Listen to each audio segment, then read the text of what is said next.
How is your daughter? Leaving your daughter? That was the hardest thing. I mean, that was like, am I really doing this? So it was a really tough choice to make to come out here because I am like totally sucked into the mom vortex. Yeah. Like I'm with her all the time. And when Survivor came calling, I was like, do I do it? I didn't really want to. And then there's part of me that's thinking, well, if I go back out there, I'm gonna play like a fierce Amazon warrior. And what a good example for my daughter to see when she's old enough to understand, and for other moms who are new, and to know that it's okay to do something like that. And I'm doing it for my family. I'm not doing it for me this time. So it's really different. How is your game going to be changing now at this point because you're doing it for your family and it's not for you? Will there be a new element to Parvati? I think there has to be a new element this time because I'm doing it for a bigger purpose. It's a deeper drive. It's from a deeper place inside me. And my heart is exposed in a way because it's so fresh. I mean, I'm a very new mom. My baby's 10 months old. And so my heart is open and a bit raw. And I'm sure that I can cry at a moment's notice and show a side of me that people probably aren't anticipating seeing or really couldn't expect to see out here. So I do think that that will be helpful. Yeah. When you first played, people said you played with flirting. Second time, you were considered a villain. Does that affect you now, or have you let that go because now that you're a mom and that you want to play this game differently? Oh, that's such a good question. That's like a really good question. I think every time I play the game, I've evolved a bit and I've grown a ton and I've learned a lot. So yeah, the first time I played, I was a flirt and I really relied on that. And that's where I was. I was 23 the first time I played. That's what you're supposed to do at 23. Right? Yeah. Yeah, so I worked what I got, what I knew how to work. And then from there, I just became more fierce and more competitive the second time. And the third time, I was pegged as a villain, and the only person who would play with me was the super villain, was Russell. He was everyone's like biggest nemesis. So I became guilty by association with that one. So this time coming in, I'm taking it as a whole new game, knowing that I have those old labels on me and knowing that I have a huge target on me. I mean, I've been written up in a lot of online publications and things saying I'm one of the best winners of all time. So that is not helpful at all coming back in this arena because I know that people will probably want to knock me down. So I have to draw from within to find a new side of myself that I've never used before in this kind of context. After Heroes versus Villains, did that affect you as a person?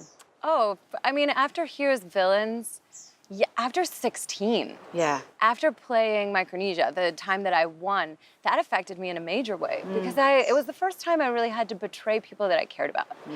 And I did it in the name of winning this game, and then I got a lot of backlash because those people that I betrayed were some of the fans' favorite players, like Ozzy. Everybody adored him. And he gave me a lot of heat for voting him out the way that I did because it was pretty brutal. I mean, he didn't see it coming. So for a time after that, I felt like, wait, am I a bad person? Because everyone's saying, like online, I'm getting all of this hate saying, you're such a bad example for women. You're a bad person. Like, how could you do that?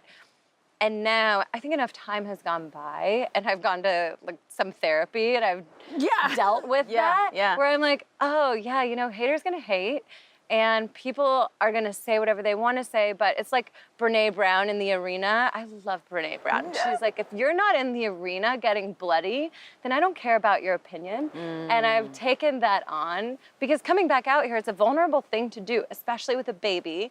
And I'm a life coach. So my work is involved with helping people to become the best version of themselves. So if I come out here like lying to people, betraying people, backstabbing people, is that going to affect my work? I don't know. It's a question that I had when I came out, and I was just like, I'm just willing to take that risk. Are you willing to go there, though? Yeah, I have to. I have to. This competition with these people there's no way I can hold anything back. And I can't care about appearances here. If I care about appearances, I'll be out.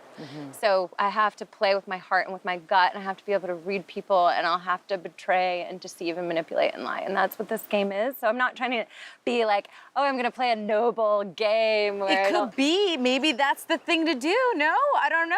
I have never seen that to be effective.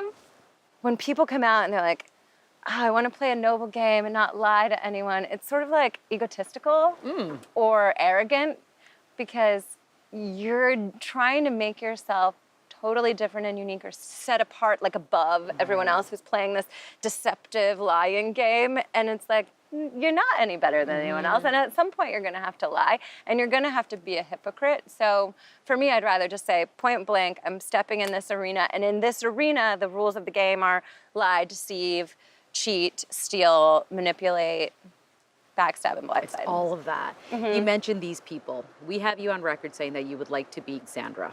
Yeah. What will it mean for you to win against Queen Sandra? Well, I think winning against Sandra would be tipping the scales of the universe back in balance. Yeah. Because, I mean, some may say that I really did win heroes versus villains. And when we look back and we study the tapes, some of the jurors would have swapped their votes had they have seen it. So I'm not saying that, like, I'm not taking away anything from Sandra's win. She won fair and square. I know there's a lot more that I could have done in the final tribal council to plead my case in a better way that maybe could have made an impact on the jury. I don't know. But coming back and playing against Sandra, it's like retribution. Yeah. Yeah, it's time to take her down. It's time to take her down. How has the game changed since you played last? The game is completely fast-forwarded. It's so lightning fast now. And in the past, it was about creating social connections with people, really creating trust and loyalty and having an allegiance that could last and take you through the changes of the game. And now it's like, if you don't have an idol, you're on the outs.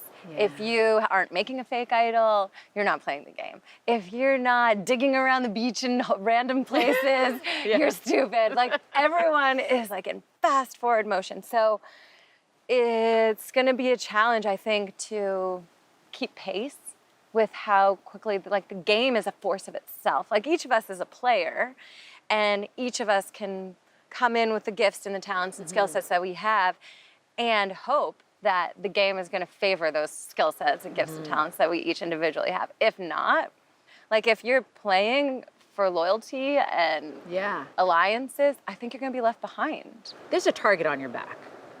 Yeah, how did you know that? Who's been telling you that? I mean, how are you going to get over that? What is your plan? Like, you have a unique situation. There's always a target on my back. Yeah. There always is. And I think that I can use it to my advantage. Okay. I think that I can, because yes, in a lot of people's minds, okay, she's the first to go, that would be an easy vote. And then when you start really peeling back the layers, you see that, oh, well, maybe the easy vote is not the right vote. Maybe we should go for someone who's a little more subtle or under the radar, or who has proven to be so incredibly deceptive and still won the game and has avoided having a target on their back because of how subtle and manipulative and deceptive they are. You're thinking about someone, aren't you? I am thinking about someone. I could tell. Specifically thinking about someone who I think is a much bigger threat than me. And honestly, like, as a new mom, I have a postpartum body. Like, I've been in the gym working out, but I've certainly not been competing in CrossFit championships and, like, running triathlons at all. So I really think that it was 10 years ago. Yeah. The last time that I played, and I played how I played then. I'll be playing a different game this time. So what I'm hoping is we win the first challenge, give me a little bit of time to start to build some connections with people and work with people, work my way in.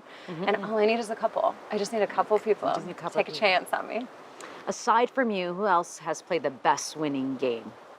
Oh, God, I just think there are two people that I think have played a really spectacular game. And one is Sarah Lucina, who I think was brilliant in Game Changers, and the level of competition there was really high. The people were not stupid. And she got one over on Sari. Like, Sari is a mastermind. So if Sarah can do that then with that group, I think she could probably do it again with this group. Okay, and you had a second one? And the second one is Kim Spradlin, who she's just so, like, you just don't see it coming because she's just very sweet. Yeah. And so likable and really genuine. And I think that's so dangerous because she was able to take that all the way to the end with her. I mean, she had one person who was her closest ally, and I don't think anyone ever wrote her name down. So she avoided being a target the entire time and was really strong in challenges and like super strategic and found idols. So those are my top two. What's missing from your Survivor experience, because you've been on 4 times? This is my 4th time. Yeah. But you know what I have never done? I've never found an idol without a clue. Oh. Yeah, that's gonna be a goal of mine. We'll be seeing you walking around everywhere. Everywhere. Day one. Day one. I need it. We consider you our honorary Canadian because you've been doing podcasts with us. So, Thanks. you know, we're excited I love for Canada. you. Yeah, we love you too.